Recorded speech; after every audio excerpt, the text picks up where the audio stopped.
welcome to this interview, Adam. I guess Thanks for having me. it's been about a year. Can you believe it? Since I talked to you last, when Coney Island Kid came out. Actually, that was my introduction to the band, and I did a review of the album, and I really loved it, and I still love it. I think it's a great album, and I was excited to hear there was a new album coming out. Actually, it's already released though in September, I think, right? Worldwide web release is November 9th. We did a Bandcamp Friday release just for Bandcamp today. Oh wow, okay. Timing is good because there's Yeah, I yeah. think they're skipping next month, so we just took advantage, and we love the free Friday, of course, like any musician, struggling Yeah. musician. I've listened now to the album about one and a half times through. I actually wanted to do more than that, but I did get a good flavor of the new album, and it's a rewarding listen. That's how I would describe it so far. The last album, Coney Island Kid, I just adore that album so much. The whole theme, Awesome. having the sort of sounds continue throughout between the tracks with the rides and the sounds of the park and everything is really cool. This album is a little different. Why don't we start by just describing this new album? Since that record, which I think is probably us at our most darkest prog, if we can even get prog. I mean, we're really good musicians. I wouldn't say we're incredible musicians that could remember thousands of time signatures back to back. We remember the ones that feel meaningful and support a melody, which means we're decent musicians in that sense. We wouldn't keep we couldn't hold a candle in like a Weather Report cover band or anything. So that was us at our most like that. And then we toured with the lead singer of a band called Eggstone, and they were pivotal in the Swedish pop movement in the 90s. The Cardigans, the Hives, the Helicopters. Everything that came out of southern Sweden was recorded at Tambourine Studios. And so we backed Pear, the lead singer, and did a set of 90s Eggstone songs, which feel very 90s, but very pop and beautiful and upbeat and happy. And it's like life affirming music. And we did Sweden, and we came back and did 6 shows here in the United States. And after that, I think that wore off on us. And this album feels very light, still progressive, but light and airy, and just there's a joyousness to it, less a post dystopian thing or whatever you call it, and there's hope in it. And we were saying, what if Duke 2 came out? Because I love Abacab. No one I know loves Abacab. Everyone hates Abacab. I adore the record because it's so sort of lugheadish. And they were kind of like, let's just jam in a room and not overthink it. And there's no gremlins and ghouls and stuff like that. And it's just pop. And this feels like not so much Abacab because I don't want to scar it, put a scarlet letter on it for Prog fans, but it does feel like a Duke 2 for us. Whatever that is, like in the lifespan of a band, whatever Duke 2 means for any band, that's what it would be for us, which is just upbeat and still progressive, but progressive in a fun way, not taking yourself so seriously. And my problem again with Prog is it's so heavy. All the covers are like eyeballs popping out of faces and starving animals or it's like landscapes from another planet. And, it's great escapism, but it has no reflection on anyone's actual day-to-day life. And to actually try to make pop music that feels like, hey, I can listen to this while I shop at a supermarket and not want to escape, but enjoy my supermarket experience in a Prog way. I think that would be this record. I don't know what that means, but it's very approachable. So that's the big difference for us. Well, you mentioned the joyful aspect of it. I think one of the things that stuck out to me about that brings out that joyfulness, there's a lot of I would say sort of like 70s, early 70s Stevie Wonder kind of keyboard sounds, sort of Yeah. funky. Do you want to speak to that? Well, that's the joyfulness. It's Yeah. like, we all love Stevie Wonder, and we all love early 70s Motown. We love Motown when it was in Detroit. We love it when it went to LA and sort of sold out. And Marvin Gaye was picking up LA musicians who had a sort of slicker approach, not so much frustrated jazz musicians in Detroit, but slick sort of, they owned their own, they had yachts and stuff because they were playing on everybody's record. And there was sort of this cross-pollination of funk when everything went to LA in the mid 70s. And I love that stuff too. The stuff that you heard weddings, So to be able to have the freedom of no one caring really about this band too much, so we could do whatever we want and please ourselves is really fun. And throwing clavinets and wah-wahs and getting funky with odd time signatures and sort of lyrics that are not sort of water cooler talk, but have, to us at least, some deeper feeling at least, and is relatable on a deeper level. Like, yeah, I want to change the world, or I want to change my world, or I want to be a better person, or I want to be a better parent. If we can give you the feeling like it's okay to want to expand and open your mind up lyrically, then that feels progressive to me too. And we don't know what John Anderson is saying, but when I listen to his music, it makes me want to expand. And the feeling I get is of, it's okay to think outside the box. He doesn't need to make sense. I'm a fan of his lyrics or non-lyrics because of that feeling that it gives. And sometimes when it's too prescriptive and they're like, here's our world that we've created and these are the castles, and it gets too cheesy. It's like, okay, I'm at Disney World, I see the castle. It's smaller in real life. And with the John Anderson approach where it's open, it's infinite because he doesn't give you any measurements. And so I love that openness. And that to me is progressive mixed with funk clavinets. Like, hell yeah, we're in, count us in. And funk bass too on a couple of the tracks. So, nothing's off limits. And I think going forward with progressive, if we can keep it like nothing's out of bounds. And also, let's try to get some women in the audience. Like, every prog show I go to is literally 100% men. If we could sort of get the women back somehow with things that are meaningful to you and heartfelt, and write a song about your kids, write a song about your parents. We may actually get a couple women to the next least show of any prog band I go to.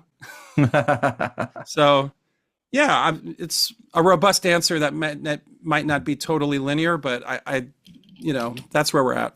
Tell me a little about how the songwriting happens in the band. Are you the main songwriter? I am.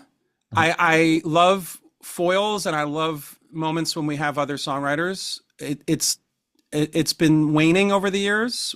Michael Holt is the keyboard player. He didn't really contribute a full song. We collaborated on Risk It All, which is a reggae song in 7. Mm-hmm. Mm-hmm. The reggae, yeah. Right? So it's like it's like early Genesis does reggae, but I by default am the main songwriter. But nothing gets approved without these guys, meaning I'll bring in a germ. It's somewhat complete in terms of like it has a beginning and it has an end.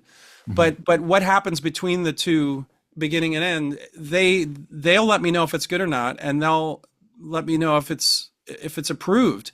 And when they're happy with their parts and they're happy with my vocal performance and they're happy with the structure, they may move stuff around. Mm-hmm. It's still sort of my song. I could play it solo, but it's so radically different and it's so much more magical with these guys. Yeah. And it's so much more robust. And we argue and agree, and it really is a marriage. And I really just say we're going to Aruba on a holiday, but when we get there, you tell me what you want to do, and that's it. It's mm-hmm. I am sort of the ringleader, but I've learned that we're better when I give up in the studio. I give up reins, and they just go, we got to do this halftime, guys. Let's not do the double time, And they're big decisions, but I defer constantly, and I love it. And how do you go about recording your album? Is this recorded in your own studio? So COVID made everyone work from home. Obviously, you did the same thing. And I took a lot of gear home, and I went a little crazy with vintage synths. Nothing is made after 1980 on any of these records. They're warbly. They go out of tune fast. There's no presets. And I have it all in my basement, and I put the germ down there. And when I feel like it's worthy of showing the band, it leaves my house and then goes to this studio, and we sit here and just meditate on it and see if it's worth even pursuing. And if it's not, we move on. And if it is, then that's a fun night, with a couple beers and just everyone finding their place. Mm-hmm. But the germs are generally done. I would love it if we did A Lamb Lies Down on Broadway, where we go to Headley Grange and just write on the spot. But we're dads in our 50s. My kids are about to go to college. The bass player's kid is in college. And so we have all the day job trappings. And it's actually great because once you're done with your job, you're ready to rock. And it's not a full, when it's your whole life, like Headley Grange for Lamb, everything's so serious and everything's an argument and oh, my ego. But there's literally no ego, which is, I love this where I'm a dad and making music. It's just, it's so freeing. It's the way I think it should be done. I don't know, it's weird. Mhm. No, I know you're saying. I was thinking about that the other day. Is how a lot of bands who their best albums would be their earlier albums. They were just so fresh and inspired, and their work, it hadn't become a job in a sense, right? Making music hadn't become a job. Whereas this today nowadays, you can make an album that'll have the same production value as something that would have cost $150,000 to record 30 years ago, 40 years ago. But you don't have any of those pressures, and you're creatively much more free. And I think that's actually a kind of a boon in a way, isn't it? Like you're describing. The escapism is the process. It's not even the music. When you finally get to the music, it's double escapism. Like, so the escapism is where it's the guys are getting in the studio, and you just enter this world of, oh, wow, we're gonna have fun now. Like there's no HR, there's no, everything's in triplicate, you know, and then you get the music. So it's like, we go off into another place, which is so much fun. And that's why we're making a record a year, because it's actually the easiest thing in our lives to do. This is the fun. This is the bowling league. We can each have the first initial of our names, like Laverne and Shirley on our, and so I never realized that actually having a day job to support it somewhat. I mean, this band supports itself to some degree, but to have that, to be able to afford my house and my kids and my wife and everything else, this is a great match. It works for us, and it's effortless to make records. And so I love it. I never even thought that this would be a way to do that. It seemed very uncharming and very like I just want to live off music, but that's just a dreamscape. That's your ego desiring something that you see other people have. The grass is greener somewhere else on a tour bus. When we made our Geffen record, each reel of tape back then was $250, and at the studio, Don was behind us, who has his fee, and then Jim Scott between Rolling Stones and Wilco and Tom Petty Records is at the board, and then the rolls of tape went from one side of Ocean Way to the other, and we're in the B room where they recorded Pet Sounds, and the pressure is just, your head's gonna explode, because you're itemized. You can't help it. As a 27-year-old, I was itemizing the tape, and it ended up being like $10,000, and each one took 3 songs, and they weren't all first takes, so we had all these B tapes, and I was like, should we go over the tapes? They were like, don't do that, and I'm like, there's $10,000 of tape here. I'm gonna lose my mind. I can't make good music. And so now, it's like our biggest expense is parking. Speaking about that album you did with Geffen, I listened to a couple of tracks off that album last night, because I never heard it, and of course I know Don Was and what a legend he is as far as producing and other work he's done. And I was listening to the quality of the recording, and I was thinking, is this kind of thin sounding? I was just surprised. Rather thin sounding, and I'm comparing that to what I know best is Coney Island Kid. Mostly, I've listened to that many times, and I love the production of the album. And the new album sounds sort of like a continuation. Like, for example, when I listen to the drums on this new album, I can hear the room. I can hear the drums, but I sort of hear the space that it's in, and it sounds very pleasing to the ear. You know what? The drummer approves of it. That's why you like the drums. The bass player approves of the bass. Back then, Don or Jim had to approve of it. They had to don it and go, that's good. And when we were recording that, other people visited all the time. The songwriter from Foreigner came in, Waddy Wachtel came in, Willie Nelson walked in. Back then there was so much money that they would just do the rounds. All these session musicians that I absolutely adored, like the guy who did all the Weezer records, Jack Joseph Puig was next door. There was this gaggle, this army of this flow of people that would just walk through the studios, and they would go, God, how did you get that sound? And that was the 90s sound, bristly, bright.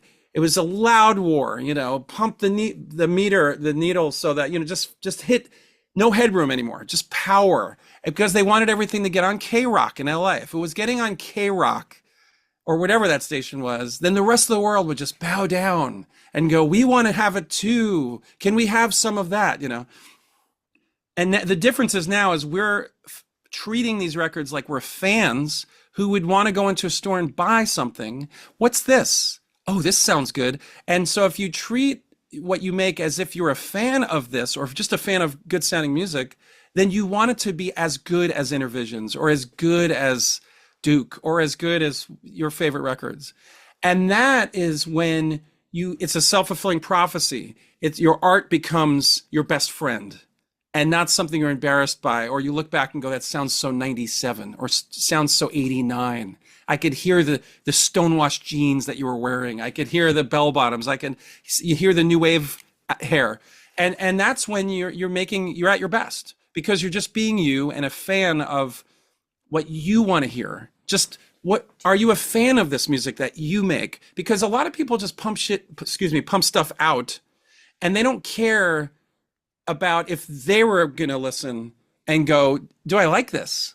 I know it's a duality. It's hard to be an artist and have duality. It's very singular. I'm going to make something. You're going to come to my show. You're going to tell me how great I am. But if you can get some duality and remove yourself and kind of forget what you did and then listen with perspective, that's real growth, and that's real expansion. That's real mental, audio, oral expansion where you can sort of get a bird's eye view. It's like you took the peyote, and you're in that, you're flying over yourself, looking down, and you had the outer body thing. And if you can do that somehow and have the help of your best friends, you're going to make good stuff. I mean, it would be impossible not to. That perspective is valuable because you know what you like when you buy, and you know what you like when you listen to Spotify. And so if you can just satisfy both sides of you, then it's very rewarding. It's very cool. And I'm not sure how to get there, but don't take peyote. Just. Well, you mentioned about your being dads, dad age with kids going to college and whatnot. I'm the same way. I've got a few kids, and I'm very curious how you see your children's attitude toward music. Since their dads or parents are in music, it's a bit of more unique experience they're going to have. They're going to have a little bit more of a unique look at music. Whereas a lot of kids nowadays, they're just music is just such a different scene nowadays. Do you have any comments to make about that? Oh my God, I could start talking, never stop. My kids' music, I'm the worst. Like, I'm fine with everything else, right? Like, my son could drink beer in front of me and it'd be fine. I trust him. My daughter can do it. It's like when they listen to bad music, like gangster rap that just is mono, and someone on top going, hit it. Then I'm just like this, and they're like, how's the singing? And I'm like, I don't hear singing. So I'm the worst. And I admittedly am a curmudgeon. So ironically, I know our music's uncool. It's only cool to guys my age that like XTC and King Crimson, right? So I know those are our true fans because we speak the same language, and it's just effortless. I don't have to talk when I'm around those guys, like yourself. And my kids are just a whole different generation. And ironically, recently, some fans of ours who are playwrights, musical writes, wrote a libretto, and they're gonna put it on in downtown Manhattan in a theater. And they wrote a whole libretto musical around Speaker Heart, the song, which is off New Kings of Pop. And it's a book, which is people speaking, and then the music and the lyrics. And I've become a creative director on it. And they're going to get heavyweights from Broadway, and they're going to put this 2-hour musical on. And I don't go to musicals, but I do know this: if it's done well, and my kids are in the audience for this debut, to see if it works, they'll finally get our music. And the reason is it's not dad singing, and it's not dad playing. It's a bunch of 20-something-year-olds that are just the best at what they do on stage, 7 of them, singing in 7-part harmony, Mommyhead music. It's a once-in-a-lifetime experience, and they're going to be in the audience, hopefully, and I know they're going to get it. They're going to get every word because it's done in such a way where it's universal. And that's the thing about Broadway. You go to any Broadway show, you may dislike the premise. You're going to go, man, did that guy sing his butt off? Or I love the orchestration. Or I loved the acting. Didn't like the music. I loved it. There's something in a show that runs for a long time, or at least 3 months. It's a success enough because it's completely universal. And if it doesn't do well in New York, it goes to Bangladesh. It goes to Indonesia. It goes to Ireland. It travels the world because there's something in there that's universal. And I can't wait for my kids to be in the audience, and then after for them to go, I think I got it. Because you weren't up there, and I am not 54, and I didn't grow up with King Crimson and XTC. So the verdict's out. I'll let you know. Are any of your kids musicians at all? They take up any instruments? My daughter loves music. She tried flute. It didn't work. My son plays guitar. He makes beats on the software that comes on the computer, and he is interested in music business. So he likes the environment of music, and he probably will go to some program, Miami or Syracuse or something. Interesting. Okay. Another thing I noticed about your new album is I think that you were using more acoustic guitars or acoustic instruments. Anyways, is that true? Most of our records has an acoustic on the left, chugging along, and sometimes we inundate it and overshadow it, but it's always there. I love acoustic. Growing up, Keith Richards said always have an acoustic on a song, and I kind of like that. And I also love English Settlement, and they went from Drums and Wires, which was 2 guitars, bass, and drums, and a little synth, to a 12-string or a regular acoustic and a 12-string, and it became very floral and citrusy. And to have that sort of shimmeriness, even underneath a very heavy track, for me is really brings a sort of human quality, a woody quality, and so it's always there. And I maybe pumped it up more on this record, but yeah, good ears. That's Leonard Cohen. I was reading something about your last name. I didn't know that you'd changed your last name because people were thinking you were Adam Cohen, the son of Leonard Cohen. Is that true? It is very true. So when the Geffen record fell apart and Geffen dropped us and the band could not sustain ourselves and we broke up, I tried to go solo. So I had a manager, and the manager, he had Herbie Hancock, and he also had Don Was for a minute, and he had Dream Theater, and he had me. And at the same time, I was putting out a solo record, and I think RCA was interested. Adam Cohen was on Columbia, and he had a really good push. Obviously, his dad's Leonard Cohen, and there was that comeback with Jeff Buckley passed away, and his song was starting to creep up everywhere, Hallelujah. And people were like, who's this family, of geniuses? And I met him at the Largo in LA, and I said, I think I'm going to have to change my name. He's like, sorry, bro. It was like one of those things. I started getting his checks, his union checks. I had to find his address. It started to get a little messy. And I started to feel like, oh man, it's like being named Julian Lennon, at least in Canada, where Leonard is from, like when Julian put out his solo records in the early 80s. And this is not cool. So my manager said, well, what's your mom's last name? Maiden name. And it was Elk. So I was like, he just said, let's do this. We have another month. So So I went with it, and there's no Adam Elks out there, which is great. Now, you mentioned after the Geffen experience that the band couldn't sustain itself. What do you mean that the band couldn't sustain itself? How do you describe that? I think when you're so low to the ground and you're in your 20s, and we had a little success with our Bingham's Hole and Flying Suit, meaning college radio was picking it up, and like bands like Pavement were saying, oh, I love those guys. And we were kind of a little buzzy enough for Geffen to come around. And then Lisa Loeb put us on her tour, and she had Stay, and she was, for us, as big as Taylor Swift back then. I don't remember another female pop artist like Lisa Loeb, an alternative indie pop artist that was that big with that song. I mean, she was everywhere. And we were playing like amphitheaters.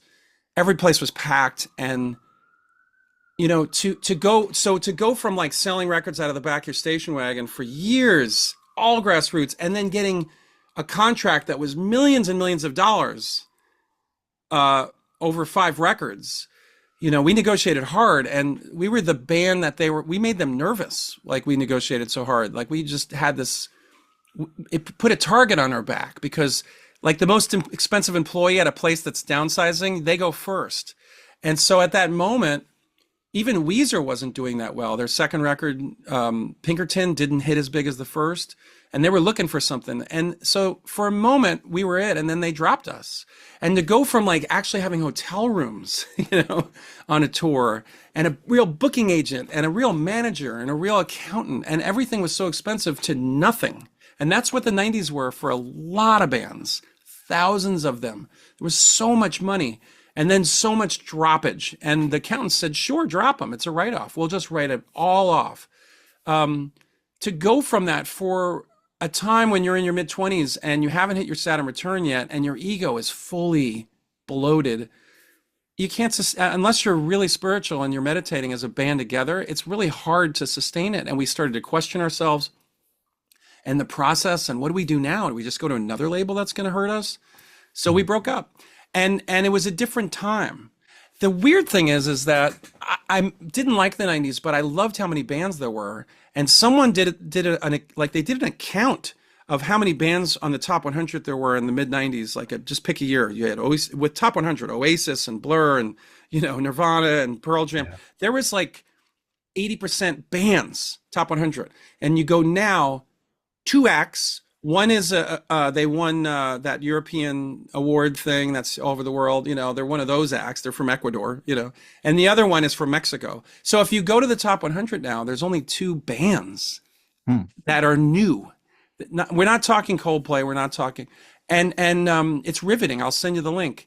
And what that says is that whole drop mentality in the 90s, it's just, and then with, I could do it myself in my bedroom and then I'll just hire people, that the band thing is gone.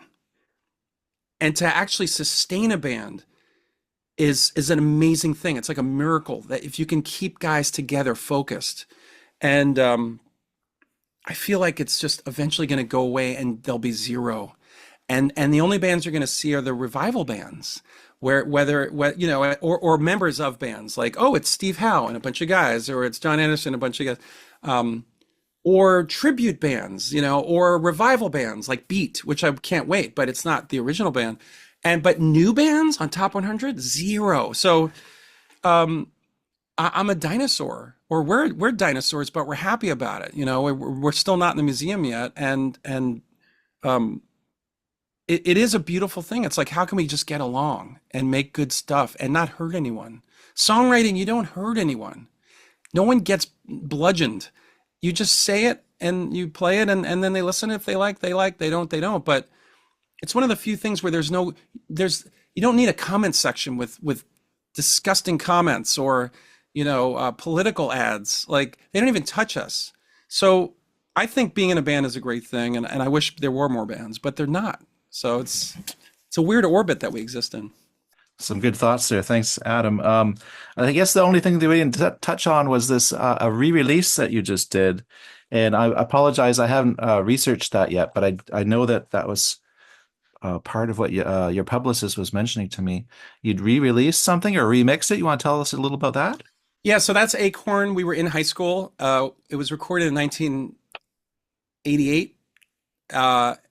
Just all over New York, originally on Fang Records, a very pivotal record label when New York was not the New York of the late 70s. It was the late 80s, and everybody had gone.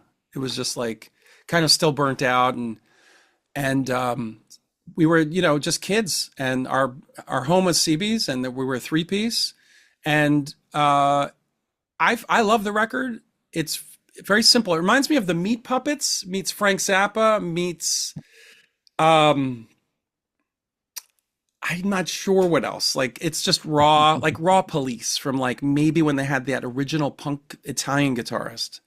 I forget his name, but like early Police, where they only had punk rock clubs and Sting didn't want to tell you it was jazz yet. It just has that intensity, and it's very artsy, and it was never mastered. It was mastered at the record plant, but never for any other medium. And so, as we all know, record plant mastering is not CD or digital mastering. It's actually a little quieter, and things just roll into each other. So we finally did it with Fred Kevorkian, who does all the Nine Inch Nails and all the White Stripes, and he gave it a real master. We added an extra song at the end that was on a Simple Machines compilation, and presto, it's actually digitally available. So it sounds to me like even though the Geffen experience didn't pan out as one would wish, I guess, but you did, because of that, would you say you've made a lot more connections, or is it a lot easier nowadays even to make certain connections in the business? We have the control. We pick our mastering guy, we pay him, it's not done until we approve it. We pick our art guy, we pay him, he does genius work. Everything is us. We hire the radio guy, we hire the press guy. We love our press guy, as you know. um, we love our radio guy. The problem is I think most people are so inundated that uh, it's harder now. Like if you actually were able to make a record in '89, people would buy it and listen to it because that was the only record they bought that month. Now you're getting something every second that says, look at me. So it's almost harder now to get heard, but it's easier to make good product, whatever you want to call it. And I'm a fan of, I'm a compulsive writer, so I love getting it out and as best quality as possible. And if that means that some fans write a musical and that becomes a hit and that's how we're found, so be it. And it happens 40 years after we started.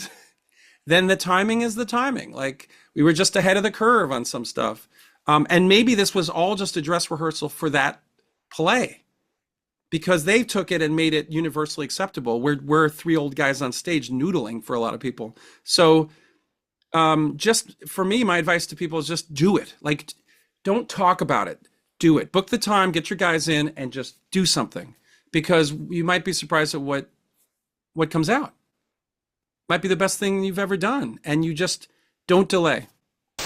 Adam, do you do producing? You know, I used to want to produce other people, but the ego and the arguments and the sort of the managing of expectations, I'm good at it, but it gets tiring. And so I just produce my band and I do my day job, which is music for commercials. And I keep it real simple. There are some artists I would love to produce, but they're probably, you know, Nigel Godrich has them already. So from Radiohead, but Yeah, you know, yeah. it would be great. It would be great to work with people and try to get the best sound possible. Yeah, yeah, cool. Well, thank you for your time, Adam.